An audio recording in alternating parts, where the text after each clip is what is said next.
Chapter 25. How They Struck a Friend.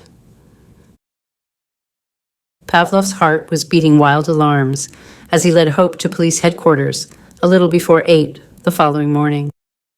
What would they find there, and how would Hope come through the ordeal? Had any answer come from St. Petersburg? Was Serge even now under arrest and this wild chance of liberty gone? Verily, he wished the chance had never offered.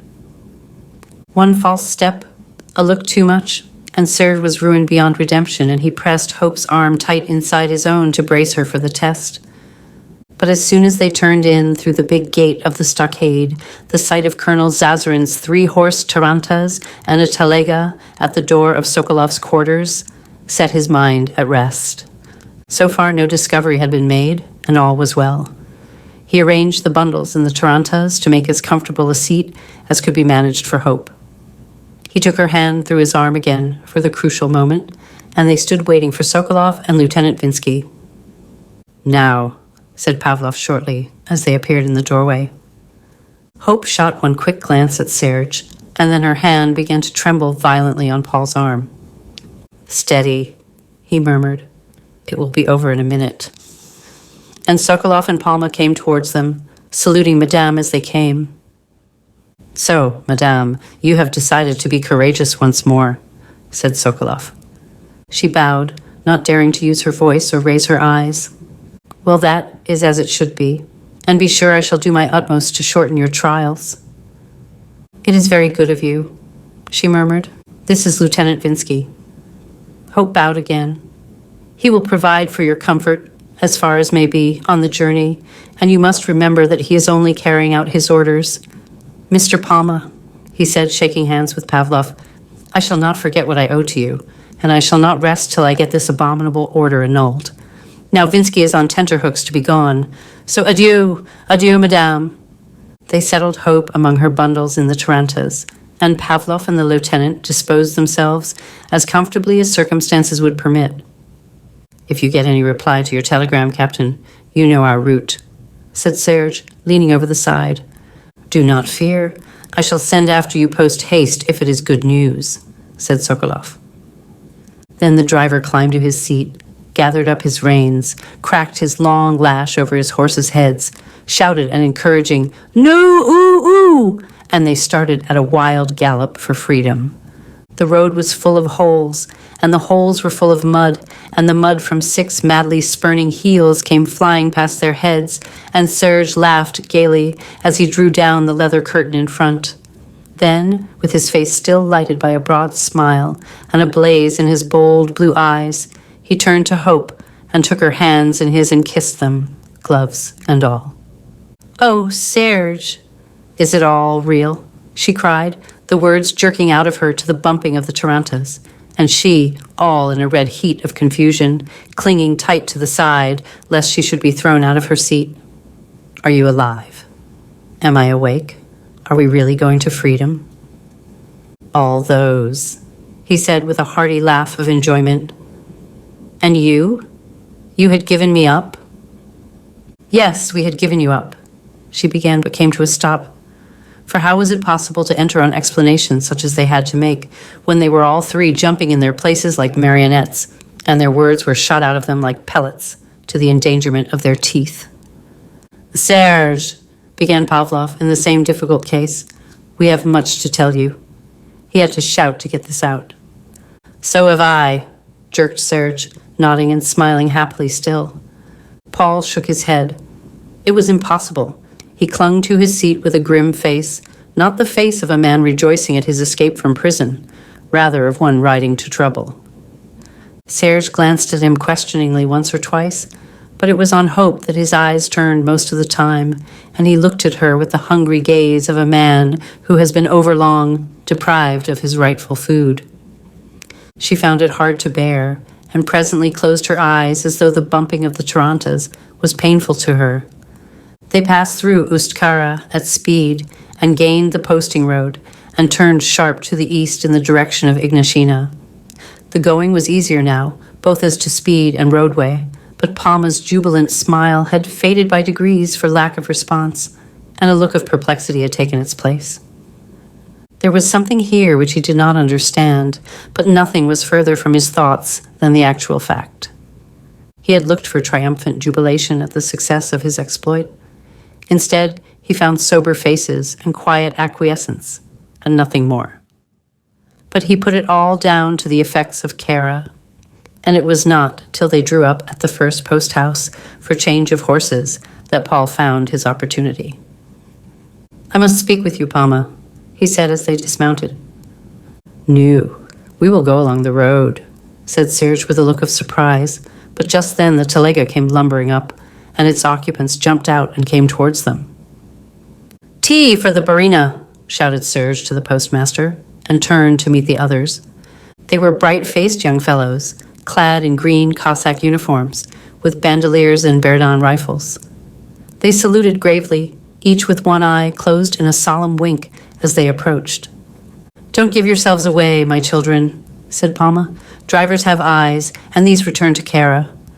Pavloff, this is Loris Block, and this Alex Remov. They are from Moscow. Good boys both, and longing for a fight before we get through. We are going to walk on. You two see that Madame is attended to. Now, my friend." And he and Paul turned and walked along the road. They walked in silence for a time. Never had Paul faced a more difficult situation, and he scarcely knew how to begin. "Well," said Serge at last, "what is it?" "I am going to bruise your heart, Serge Petrovitch, but you must hear the whole truth, and you must not judge us harshly." Palma looked sharply round at him. His face crumpled perplexedly, and the jovial light had fled from it. He was beginning to fear, if not to understand.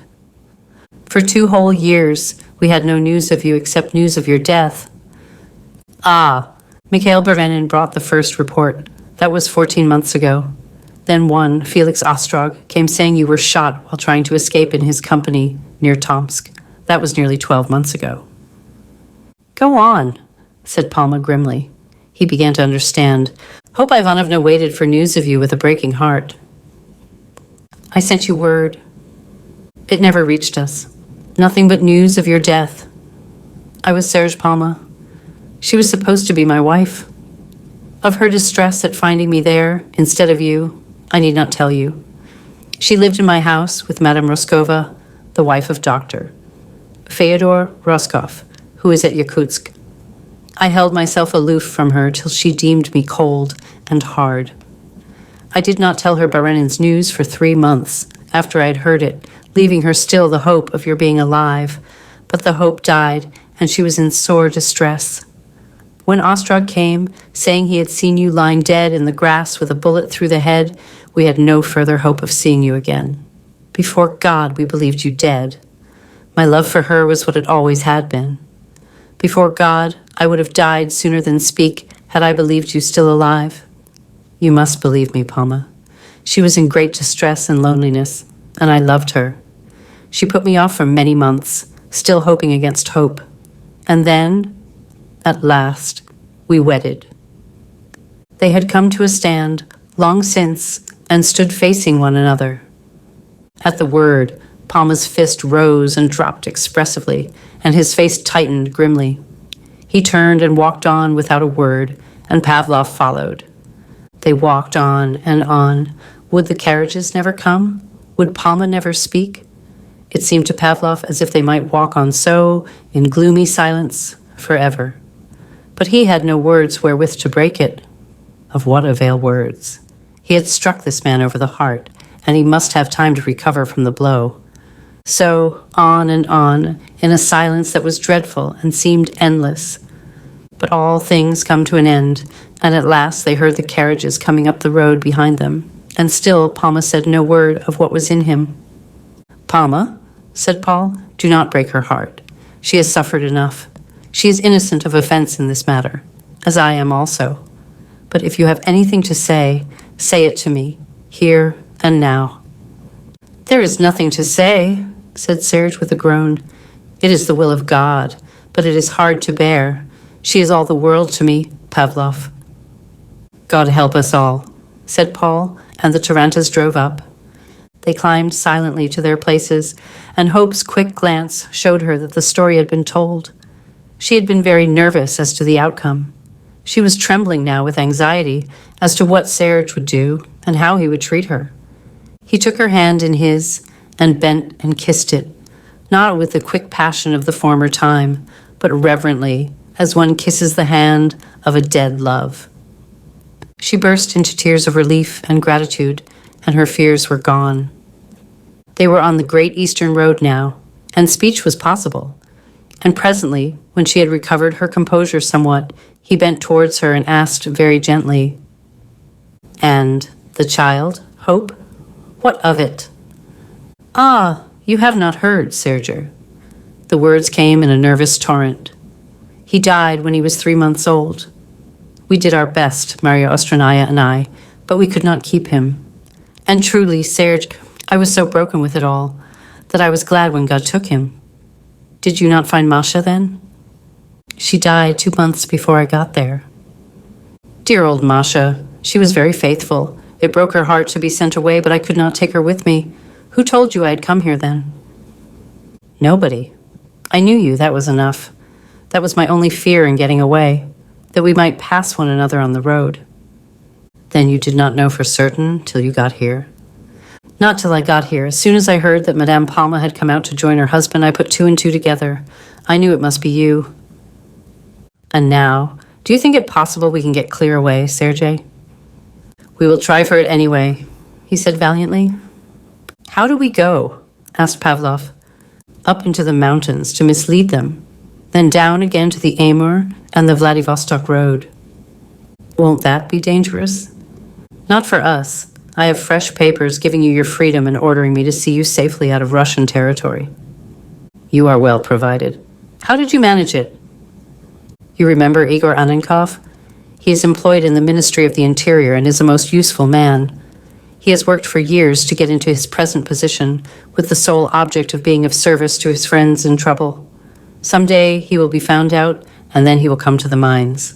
However, there are others." "Who are these 2 with you?" she asked. "Loris Bloch and Alex Rimov. They are from Moscow. I had to have orderlies. That was where Mushkin made his mistake. They are capital fellows and bold as lions. If it should come to a fight, they will be delighted. In fact, they will be somewhat disappointed if it does not, I'm afraid." "Oh, I hope there is no chance of that," said Hope anxiously. "We will hope not," said Palma with a quick glance at Paul, which showed him that she had heard nothing of the telegram. "But if they should find out the trick and try to stop us, we shall have to argue the point." Chapter 26. How they fought in the cleft. The route Palma had chosen, when at last they turned off the posting road, was a little-used track leading up into the Yablonnois, rough traveling amid broken black hills, whose feet were sparsely clad with ancient growths of larch and fir, and their crests powdered with snow. At times the way led through dark defiles, with brawling streams gnashing sudden white teeth at them as they passed, and then they were crawling slowly over rugged humps of the hills, amid ever-increasing desolation, and a loneliness that grew more and more profound. Not one traveler did they encounter after quitting the main road. Only once, in a distant hollow, they caught a glimpse of the beasts and tents of some nomadic tribe, with thin blue wreaths of smoke hanging over them. But these were the only signs of humanity. They conveyed no sense of friendliness, and served only to accentuate the surrounding loneliness. Twice they had changed horses and drivers at lonely little posting stations, and had obtained welcome cups of hot tea and such coarse eatables as the places afforded. But the tea atoned for all shortcomings, and apart from other matters, they were all in hopeful spirits at the success which had attended their risky adventure so far. Palma indeed kept a cautious eye on the rear whenever they topped a point of vantage, and Bloch and Raymov, bumping merrily along in the telega, some distance behind the tarantas, had their faces turned hopefully over their shoulders most of the time. While the stout little horses scrambled painfully up the rocky ways, the travelers in the tarantas talked quietly at times of the past, and more briefly of the future. Serge told them shortly of his first escape and recapture, and of his final escape after another change of names at Tomsk. He congratulated himself and them on the forethought which had long since led his father to deposit a certain portion of his fortune in the hands of his old friend, Charles Gerardius, the great Geneva banker, just as he himself had made provision for Hope by banking money in her name with Rothschilds in London. It was thanks to this that his way had been comparatively easy when once he got clear of Russian territory, and what a poor man could only have dreamt of doing, a rich man had been able to accomplish, thus far at all events. As to the future, they spoke but little.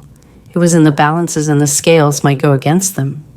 To count upon it, even to discuss it overmuch, seemed to savor of presumption and felt like a tempting of Providence. "Is there nothing we can do for Russia?" asked Hope sadly. "Nothing," said Serge somberly. "Until the ground is cleared of its present growth, nothing. And the clearing will have to come from the bottom, I fear, since the top cares for nothing but keeping top. The reckoning day will come sometime, and it will be a terrible one." "Poor Russia," sighed Hope. "Poor Russians," said Serge, "who sit quietly under the yoke and suffer like oxen." A shrill whistle from the rear stopped him. He sprang half out of his seat and leaned out, looking anxiously backwards. Then he called to the driver to stop and leaped down and went to meet the telega. "What is it?" he asked as it drew near. "Bandits, brigands, nomads," cried Block and Remov eagerly, with nods and winks behind the driver's back. "About a dozen, as far as we can see, mounted and coming up smartly." "Ah, then it looks as if you were not to be done out of your fun, boys." He looked carefully round.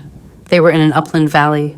Ahead, the road wound away into the mountains through a narrow defile, a cleft with almost perpendicular sides of scarped rock. "How far to the next station?" he asked the driver of the telega, who sat listening impassively. "About 20 versts, barin." "That is the place for us, boys," said Palma, with a nod towards the cleft in the rocks. "Couldn't be better," said Block with enthusiasm. "We'll halt at this end," said Remov. "You go on and see if it is better still farther in." They could see the pursuers plainly now, as they bobbed over a distant ridge and disappeared into the hollow. Palma ran back to the tarantas, out of which Hope and Pavloff were peering anxiously. His nod to Pavloff told him what there was to tell. "Go ahead," to the driver and smartly.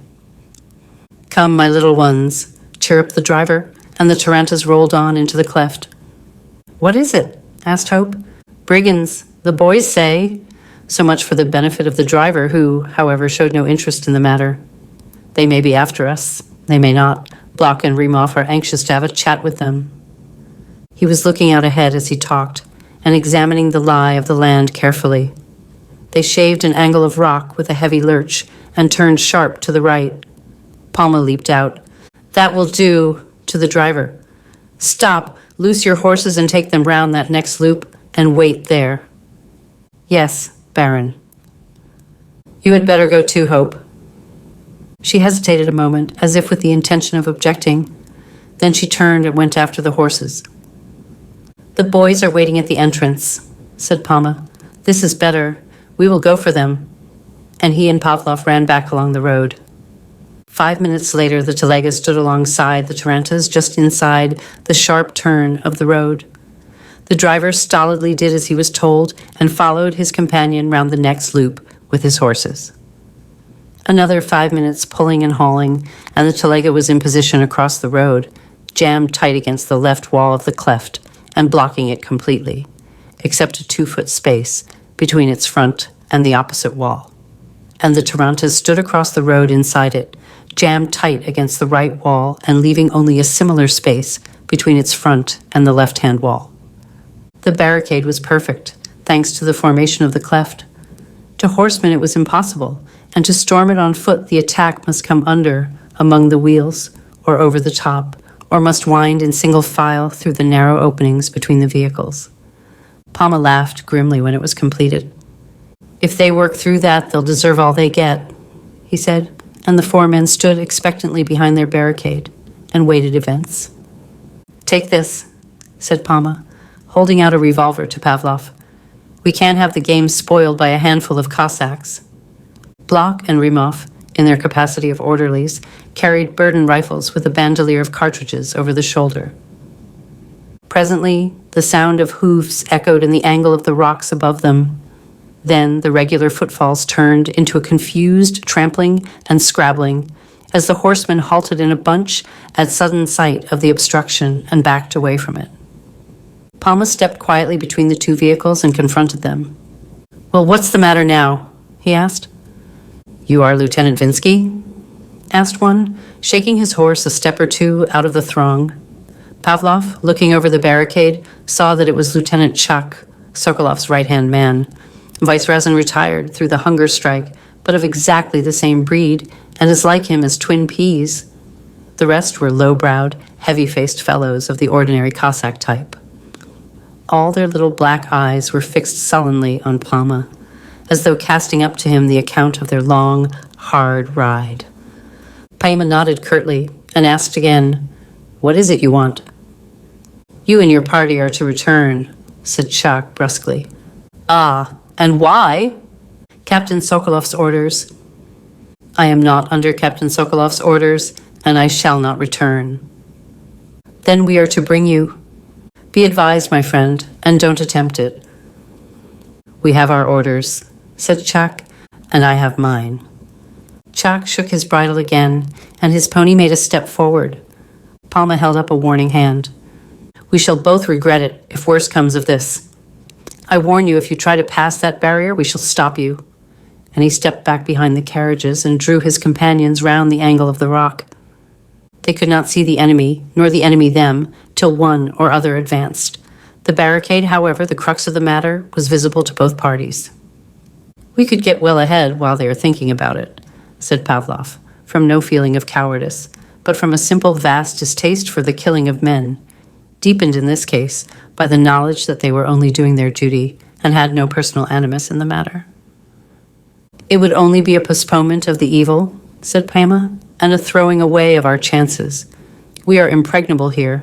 I'm sorry, but the lives of 10 Cossacks weigh nothing against what I am here for." It was late in the afternoon, and the shadows were already abroad in that gloomy cleft. Palma passed round his cigarettes, and they leaned against the boulders, smoking quietly and listening intently. Bloch and Rimov were restless to be doing. To quiet them, their leader gave them permission to steal into the Tarantas and learn what the opposing force was up to. Bloch was back in a moment, with a smile all over his face. "They're doing the same as we are, sitting smoking and thinking about it," he said. "A rest before the assault," said Palma quietly, "and the last smoke for some of them, if they try that corner. Keep a sharp eye on them, Loris. It will be dark in 10 minutes. Then they'll make a move. The moment they do so, come back here, both of you." And young Bloch slipped away to join his friend. The shadows deepened in the well of the cleft, till the barricade was only a darker shadow among them. Bloch's voice whispered suddenly alongside Palma and Pavloff. "They are withdrawing down the valley." "Out of earshot for instructions. They'll come back presently. Well, they've had their warning. Fetch Alex, Loris. They will come with a rush, poor devils. And their shooting will be wild and free, and we can't afford any useless risks." And Bloch stole away again into the deeper shadow. Such waiting tries the temper of a man's courage as no actual fighting can, and if his mettle lack, steel it saps and runs and leaves him limp for the fray. But to Hope, sitting solitary on a rock behind the next turn of the road, this anxious waiting was more terrible still. She wove her fingers tight and bowed her head and prayed numbly. Her life and the lives of the men down the road were at stake. Liberty at such a price was dearly purchased. Suppose Paul should be killed. What would life be worth to her? Suppose they were all killed. What would become of her, left alone in the wilderness with these rough boors who sat smoking impassively and thought more, if they thought at all, of the safety of their horses than of the lives in the balance down yonder? She jumped up and went to the bend of the road and peered down it into the darkness. But there was not a sound, and her anxiety deepened every instant. She took a step or two round the corner, stopped, and stood listening. It was no good going. Her presence would only hamper them, and their hands were overfull as it was. Then a sudden vicious spurt of flame ripped out of the ground in the nearer darkness in front. In a moment, the angle of the cleft blazed with intermittent flashes and echoed with shots and shouts. Something sang past her in the darkness, and she ran back and dropped on a rock and held her hands over her ears. And alongside her, the drivers grunted guttural ejaculations over their pipes, and the horses stamped restlessly at the turmoil. Loris Bloch had withdrawn along the road with the rest after recalling Rimov. But he was one of those restless souls who find it impossible to wait doing nothing, and he was aching for a fight. He had in his time suffered at the hands of the authorities, both as student and prisoner. He had seen his comrades beaten down and ridden over in the streets of Moscow. He had seen them shot down in the open and done to death in the prisons, and he hated the doers of these things, head and hand, from the highest to the lowest, with a very bitter hatred. The only fear he had was lest the enemy should withdraw, even now at this ultimate moment when everything was shaping so well for a settlement of old scores, and forces were, as he considered it, so evenly balanced. The pursuers were indeed nearly 3-1, but the position was against them. It would be a tremendous pity if such an opportunity were allowed to slip. Sooner than let that happen, he would venture much. Inch by inch, in the dark, he edged noiselessly away from the others towards the barricade. He knelt down and crept between the hind wheels of the telega and the rock wall. He craned his head round the corner and became instantly aware of a similar approach from the other side. He waited in joyful suspense. He held his breath. His rifle barrel slipped cautiously through his left hand till his right hand was on the lock. There was a shuffling of many feet outside, a click of the tongue such as one uses to start a horse, and Bloch opened fire. A guttural curse and a stumble, the crash of many rifles, the splintering of wood, the spat of bullets on rock, and the bend of the cleft blazed fitfully in the intermittent flashes. But Bloch lay still and fired no more. He had disobeyed orders and he had paid the price. Half a dozen dark figures slipped in round the end of the telega, and some came out round the end of the tarantas, and some from underneath it, and some stood and fired over it. Other hands seized the telega and slewed it round into the roadway to widen the approach. But, as the dark figures emerged from the darkness of the tarantas, the 3 defenders opened fire with revolvers and rifle, and man after man went down. The cleft boiled like a mighty pot in the light of the continuous flashes. It was full of wreathing smoke and vicious cracklings and wild flying lead. That first shot from beneath the telega had told Palma Bloch's story. He curtly bade the others grimp to the rock, but himself stood out in the narrow way and shot down man after man as they issued round or crept from under the tarantas. One might almost have thought him careless of his life. When his revolver was empty, and still they came, he ran in and used the butt on any head or face that offered. Rimov's Berdan rang out alongside Pavloff as fast as he could snap in the cartridges.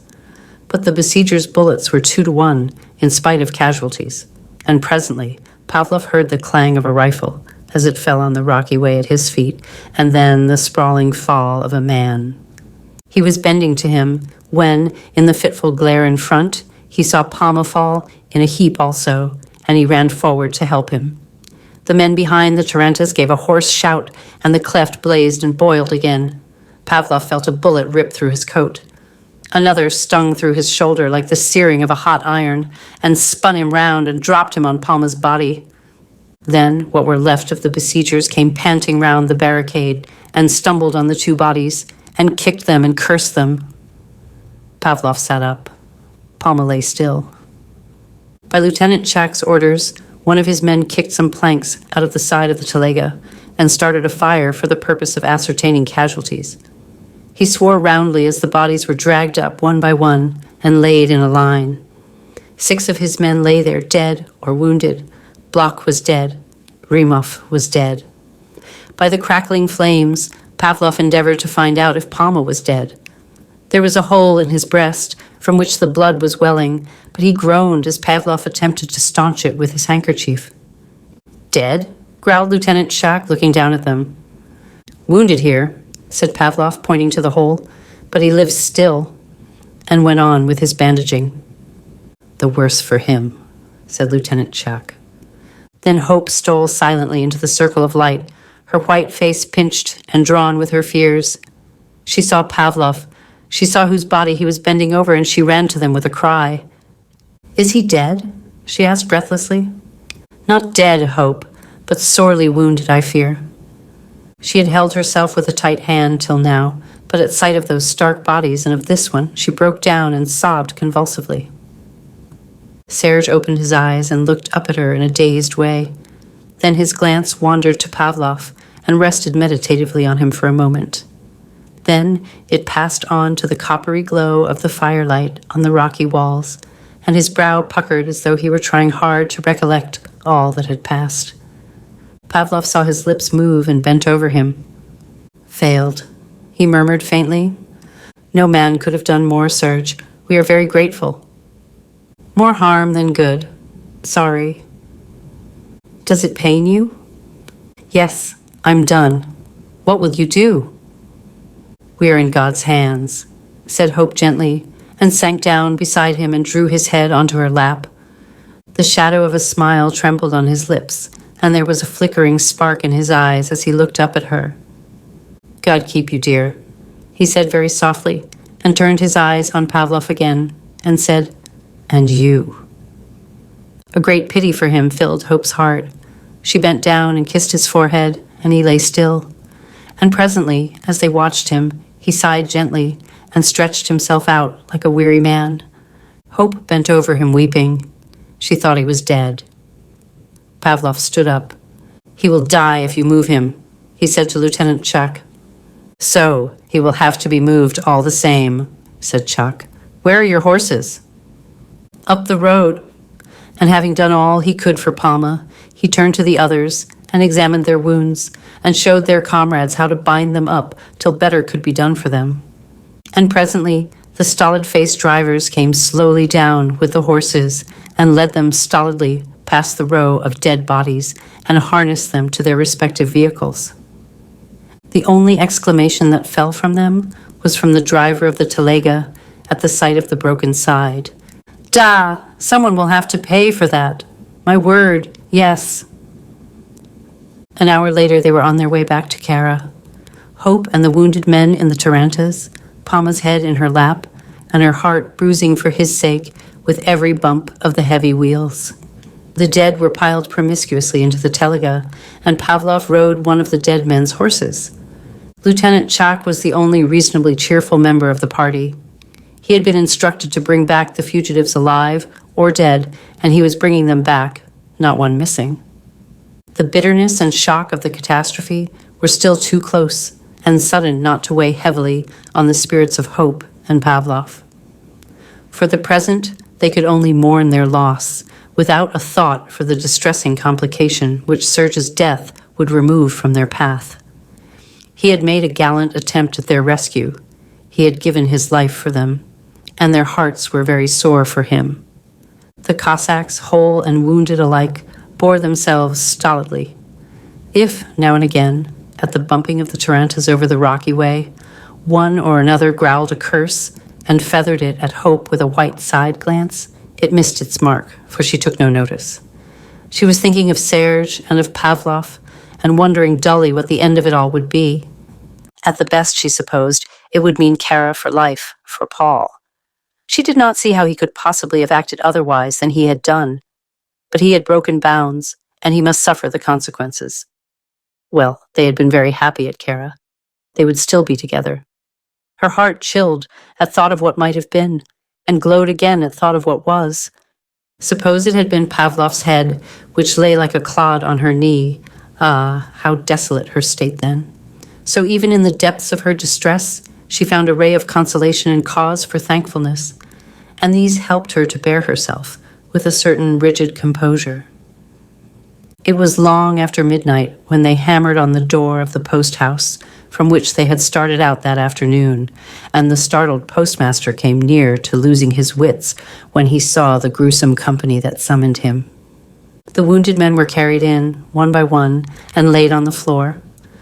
Serge would never have got into the house alive but for Hope's tender care and Pavloff's insistent endorsement of it. They were brutalized by usage and careless to bodily suffering, those Cossacks of the mines. But some of them had been under Pavloff's hands in the hospital, and his word still had weight with them. As it was, and in spite of all their care, the handling started Palma's wound bleeding again. He was barely alive, but he opened his heavy eyes and groaned as they carried him in, and seemed to wonder that they could not leave him to die in peace. Pavloff, with his one arm, could do little more for him or the others than had already been done on the field. His own shoulder was stiff and painful, but the bullet had gone clean through without smashing the bone, and it was only a question of care and nursing. In the corner of the room allotted to them, they staunched Palma's wound again and bound him up as well as they were able. And Hope bathed Pavloff's shoulder and renewed his own hasty bandages. And then, under his instructions, did what little could be done for the others. They suffered her ministrations in silence and gave her no thanks, but still the occupation was a relief to her. Even minutes saved from the contemplation of one's own troubles are minutes gained. In time, some black bread and tea with cutlets of chopped meat were brought to them, and after their long fast and all they had gone through, they felt the need of them. Paul succeeded in getting a few drops of vodka down Palma's throat, and the onlookers considered it good liquor wasted and did not scruple to say so. Then the soldiers lighted their pipes, and the atmosphere became thick and pungent.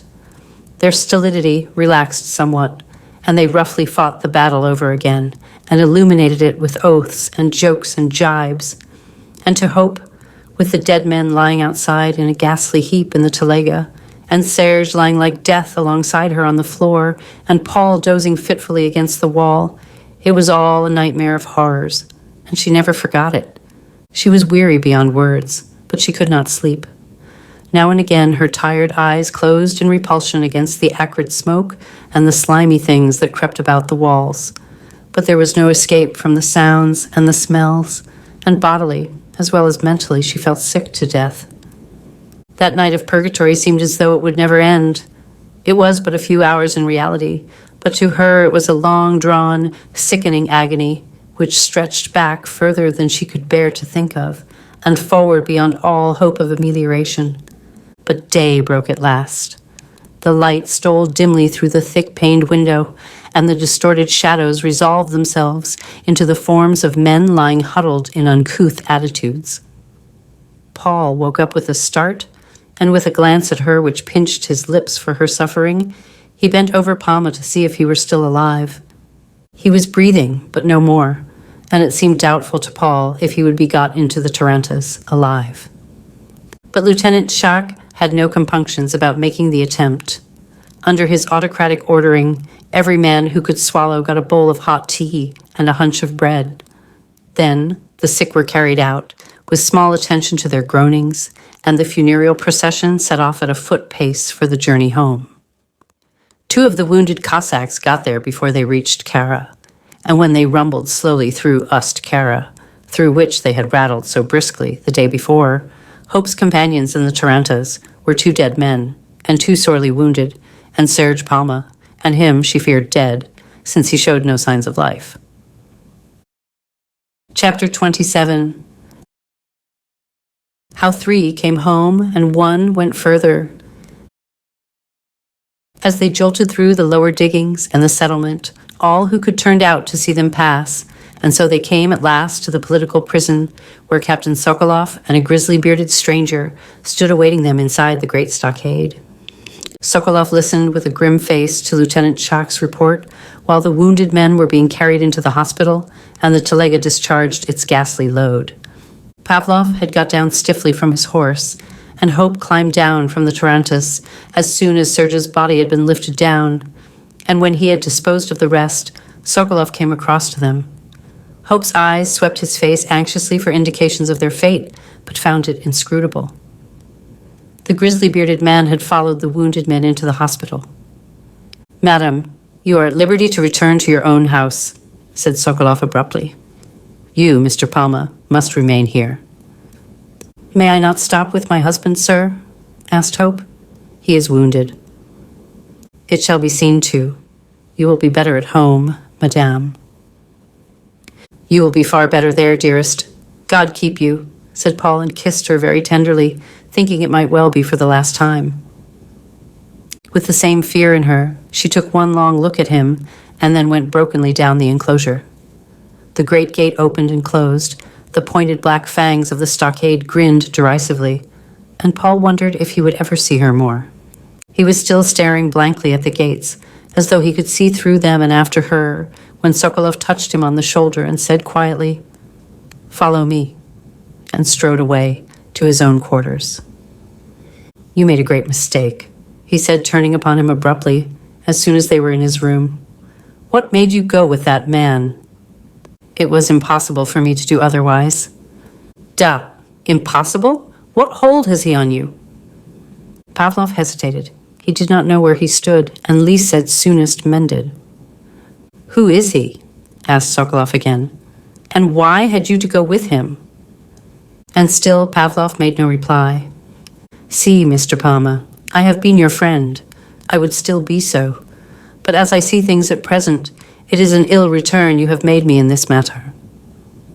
Pavloff made a gesture of dissent. Yes, said Sokolov, an ill return, and calculated to damage me sorely at headquarters. An escape is nothing. But to be gulled in this fashion, and to call their attention to it myself by that cursed telegram, which was intended entirely for your benefit. He tried hard to dissuade you from it. For his own ends, the result has been disastrous, and the matter and your share in it must be investigated. But in the fact of your going, you are not incriminated. His papers were all in order, so far as we could possibly make out. In going with him, you only obeyed orders supposed to have come from St. Petersburg, but that is not enough for me. There is that behind which I do not understand. If I am still to stand your friend, I must understand it. Upon which Pavlov took his fate in his hands.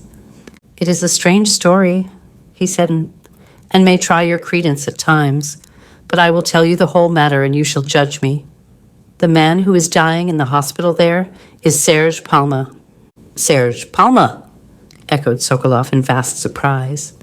Then who the devil are you? I am Paul Pavlov. At which Sokolov shook his head with a perplexed pinching of the brows. He had never heard of Paul Pavlov. But Madame, he asked with sudden inspiration, is she then not Madame Palma? She was Palma's wife. She came out here to join him. He and I had exchanged names on the road. He stopped at Minasinsk. I came on to Kara. Instead of her husband, she found me here. You had known her before she married Palma? Yes, I had known her and loved her, but I was very poor, and she was very enthusiastic on the subject of the people. And Palma was rich? Palma was rich. I begin to see. And now, is she your wife or Palma's? She is my wife, now. We awaited news of Palma. We got only news of his death. Ah, as if he would have liked much to inquire how such news had reached him. And so, after long waiting, we married. Then Palma came, at the risk of his life, to pay the debt he considered he owed me. I was quite happy here. So was my wife. His coming was terrible to us. What could we do? Sokolov nodded. We could not refuse to go, though we had no wish to go. If we had refused, you would have sent us. The only thing we could have done was impossible, and that was to expose the man who was risking his life for us. Would you have done that, Captain Sokolov? I would not. And what would you have thought of me if I had done it? I should have thought you a cur.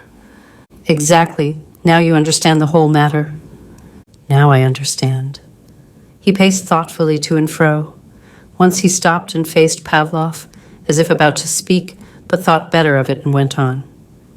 I must keep you here for the present, he said at last, till inquisition is made into the matter. You will let me see to Palma and the others? They will be seen to. The man you saw with me arrived last night. He is the new doctor appointed by headquarters. Ah, then I would be glad to have him strap up my shoulder. You are wounded? Yes, I remember Madame mentioned it. A bullet went through it in the melee, but I don't think any great damage is done. It was a narrow defile. Don't tell me anything about it. Sokolov held up his hand. Chak and the rest will no doubt have quite enough to say about it. A good deal will depend on what they say. I will send Urbatsky in to look at your shoulder. And remember, the less said the better. Will you, as a favor, allow me to nurse Palma to the end? It cannot be far off. You can understand. I feel as if I had used him ill, though God knows I never intended to do so. I will see what Urbatsky says. I am a bit suspicious of him and must walk warily. Perhaps he will be glad of your help with the wounded. He is a drinker, unless I'm mistaken, which is perhaps the reason for his coming here. I will see you later. And presently Dr. Urbatsky came in, and Pavloff bared his wound, and the doctor washed and strapped it, talking meanwhile of the fight. Ah, so you were fighting too, Mr. Palma. Bad job, and no good came of it after all? I saw my friend fall and went to help him, said Paul. It was then that I got hit. How do you find him, Doctor? Bad, very bad. It is a wonder he got back here alive. He can't last long? Not many hours. Might die any minute. I would be grateful for your permission to sit by him till he goes. Can I help with the others also? I'm ready to be of use. I see no objection if Captain Sokolov does not, but you are pretty well done up yourself and have lost blood. You can hardly keep your eyes open. I shall keep them open longer than he will. That's so. Well, come along. Captain Sokolov is with the prisoner now, but I doubt if he'll get anything out of him. They crossed the enclosure and entered the hospital and found Sokolov standing beside the bed on which Palma had been laid. Will he come to before he goes, Doctor? Asked Sokolov. He may at the last, or he may just drift out like that. He has no right to be here alive after what he's gone through. You can wait by him, Mr. Palma, said the captain. I will leave you an orderly. If he shows signs of consciousness, send for me instantly. It is of importance. Pavlov bowed and sat down by the bed, and Sokolov and the doctor went out. Serge breathed so slightly and softly that Paul doubted at times if he breathed at all, and more than once he had to bend close over him to make sure. He sat for a couple of hours in the dim light of the tiny lamp and found it hard to keep his eyes open, as the doctor had said. Then suddenly Palma made a slight, uneasy movement, and Paul bade the orderly fetch Captain Sokolov. The captain was there almost immediately. Has he come to? He asked quickly, as he dismissed the orderly. He has moved for the first time since I came, and it indicates a change. He has not spoken. And they sat and waited. Presently a slow sigh from the bed, and they bent over it. Palma opened his eyes wearily and looked up at them. Do you know who I am? Asked Sokolov. A faint smile flickered over Palma's lips. I want you to tell me who you are. Serge's eyes turned inquiringly on Paul, who bent down and took his cold hand in his. Paul Pavloff, whispered Serge. And who is this? Asked Sokolov, indicating Paul. He looked steadily into Sokolov's eyes and answered, Serge Palma. I have thought it wise to trust Captain Sokolov with the whole truth, Serge, said Paul, slowly and distinctly. A faint surprise showed in the tired eyes. Now tell me, said Sokolov again. Who is this? Indicating Paul. Paul Pavloff. And you are? Serge Palma. And that is the truth as you are about to appear before God? The truth? Now I want to know who furnished you with the documents you brought here. At that, the shadowy smile flickered over the dying man's lips once more, but he made no answer. You will not tell me? Never, came the feeble whisper. They saw the lips move again presently, and both bent close. Hope, he murmured. She is at home, Serge, said Paul. It has tried her hard, all this. Sorry. We shall never forget it, or you. You did nobly. He looked at Sokolov, who bent down to him. I pay, not them. Sokolov straightened up and pondered for a moment. Then he bent down again and spoke slowly and clearly as Pavloff had done. Listen, Palma. I received from Petersburg last night papers authorizing me to set Serge Palma at liberty on account of his services here and on condition of his leaving the country at once and never setting foot on Russian territory again. A great light glowed in the dulling eyes for a moment. That is Serge Palma, he said in so loud a voice that it startled them, and died with the beautiful lie on his lips. Paul knelt down by the bed, still holding the hand which grew colder and colder in his. He forgot Sokolov and all else for the moment. This man had given his life for him, and for the woman they both loved, and his heart was sore-stricken at his going, and by so sorrowful a path. It was Sokolov who broke the silence at last. The pity, he said gravely, that such men should be wasted. Chapter 28. How Sokolov paid his debt. It is true what I told your friend, said Sokolov when they had returned to his quarters. I had not intended to tell you until I had finished my other inquiries, but I could not resist the temptation. A brave man. It is a grievous thing that we must have such against us. But you understand, Mr. Palma. To me, you remain Palma. I know nothing of the rest. And you understand also that if my inquiries implicate you in the fighting... Paul opened his mouth to speak, having no desire to skulk behind any screen of silence. But Sokolov held up a peremptory hand once more. Tell me nothing. Anything you say might harm you. It could not possibly help. We will say nothing to Madame at present, in case it goes against you. For her sake, I hope it will not. And when?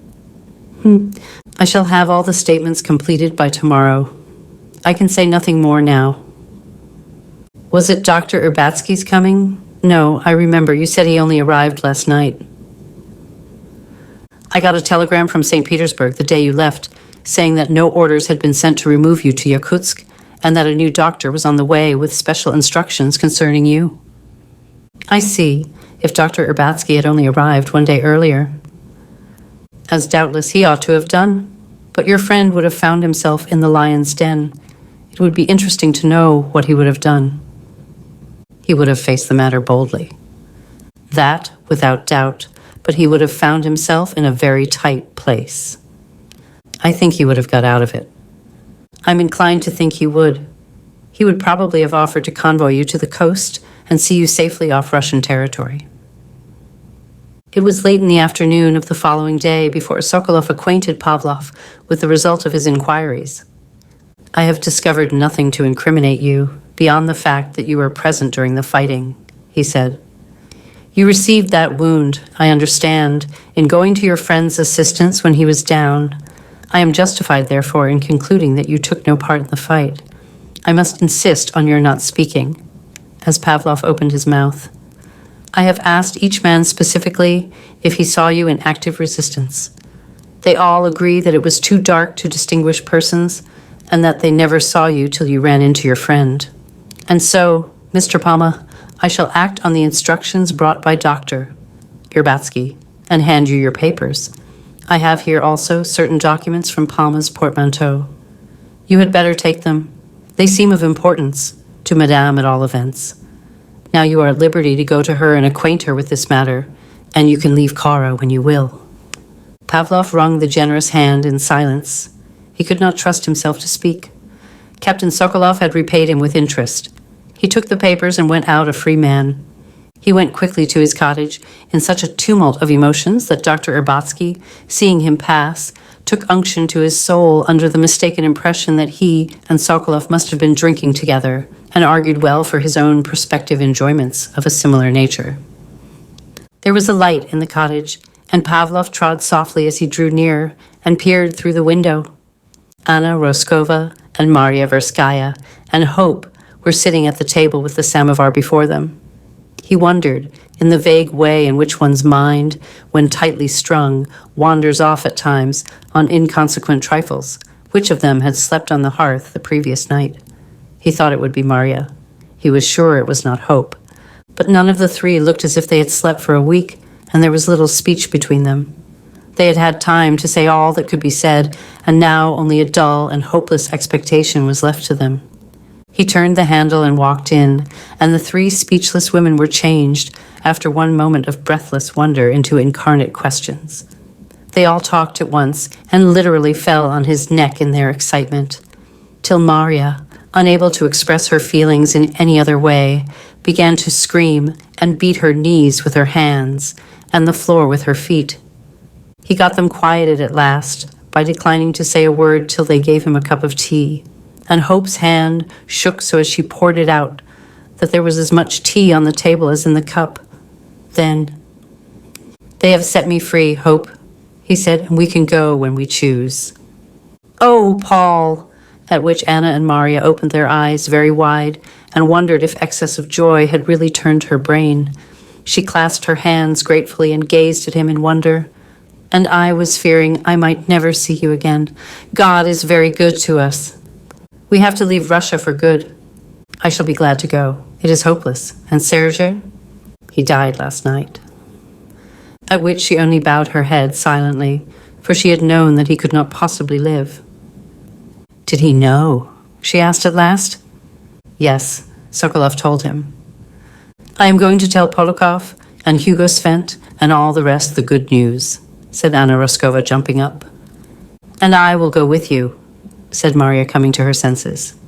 And they went off full of excitement and wonder, but though they often thereafter spoke together of the strange fact that Hope Palma called her husband Paul and that Serge was dead, they never discussed it except between themselves, and they never got to the bottom of it.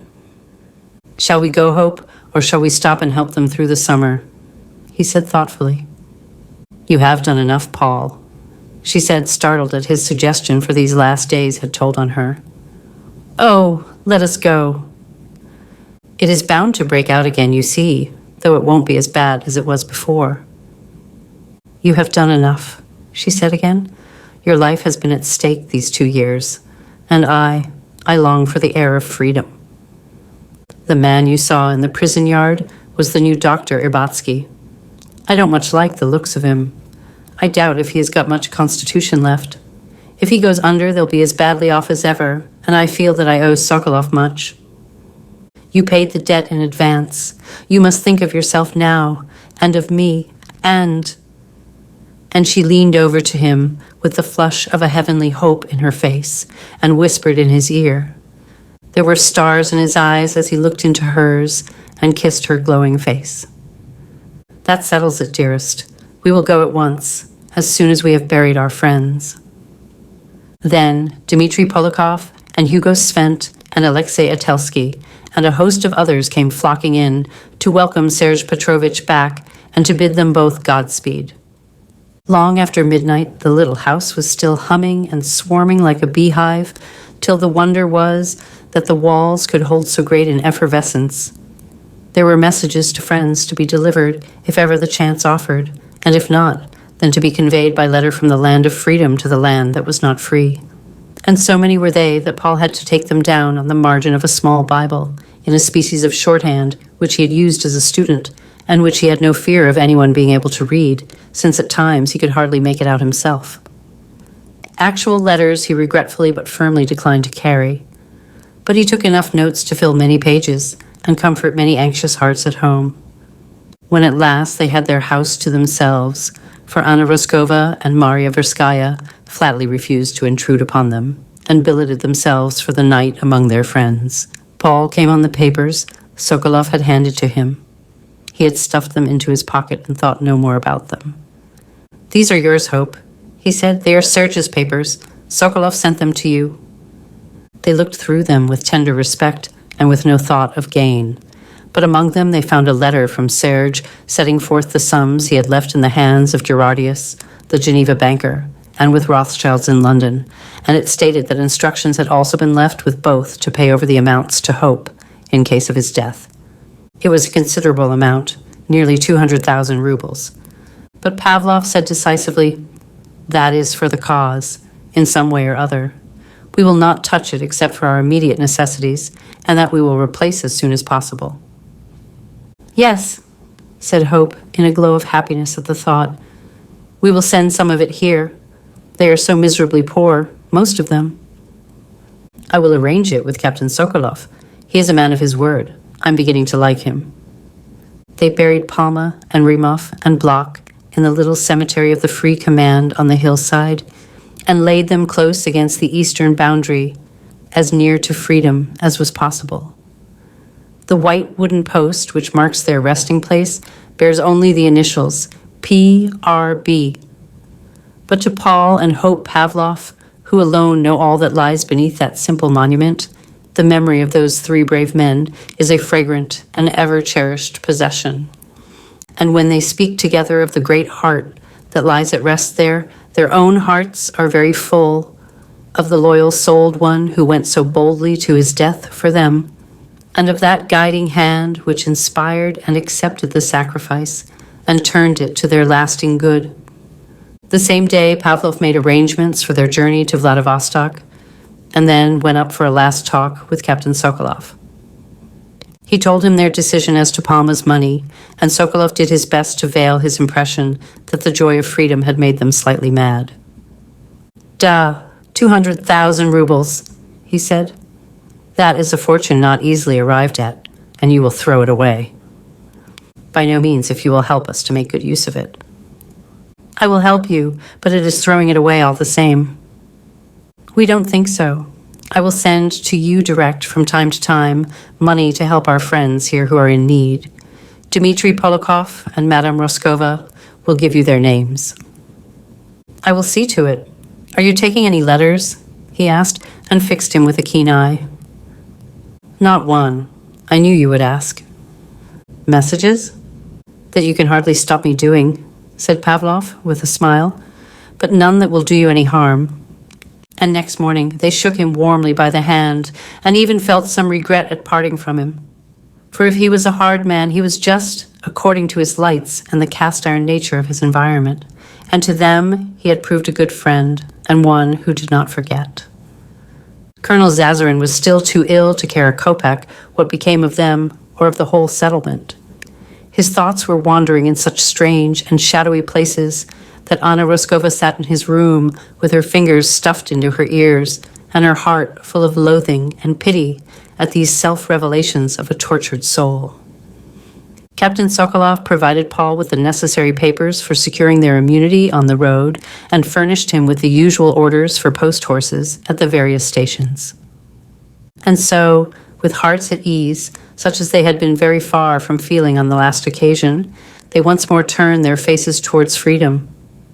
And if those who crowded to the cottage doors to wave them hearty farewells as they passed envied them their great good fortune, not one but acknowledged that none deserved it better, and not one begrudged them the smallest piece of it. The end, the end, the end, the end, the end.